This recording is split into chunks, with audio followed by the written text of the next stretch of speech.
தால்ச்சா பண்ண போகிறோம்ப்பா. வாங்க எப்படி பண்ணலான்னு பார்க்கலாம். துவரம்பருப்பு கடலப்பருப்பு எடுத்துக்கிட்டோம்ப்பா 200. அதை எடுத்து கழுவி வச்சுக்கிட்டோம்ப்பா. எலும்பு போட்டுக்கிட்டோம், 2 வெங்காயம் போட்டுக்கிட்டோம், 3 தக்காளி போட்டுக்கிட்டோம், புதினா போட்டுக்கிட்டோம், கொத்தமல்லி போட்டுக்கிட்டோம், இஞ்சி பூண்டு போட்டுக்கிட்டோம், 2 ஸ்பூன் போட்டுக்கிட்டோம், மஞ்சத்தூள் போட்டோம், உப்பு போட்டு வேக வச்சுட்டோம்ப்பா. 4 விசில் வச்சு எடுத்துக்கிறோம்ப்பா.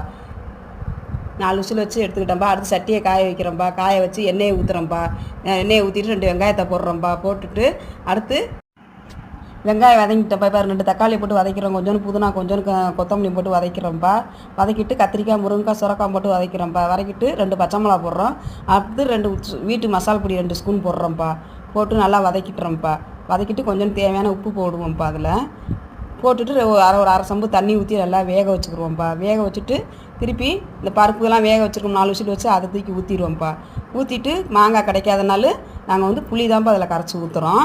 அதனால் புளி கரைச்சி ஊற்றி கொதிக்கவும் இறக்கி வச்சுருவோம்ப்பா. உப்பு பார்த்துட்டு அடுத்து சட்டியை காய வச்சு எண்ணெயை ஊற்றிட்டு திருப்பி கொஞ்சோண்டு சின்ன வெங்காயமும் கொஞ்சோண்டு புதினா, கொத்தமல்லி போட்டு வதக்கிடுவோம்ப்பா. ஏன்னா இதுக்கு கருவேப்பிலை, கடுகுலாம் போட்டு தாளிக்கக்கூடாதுப்பா.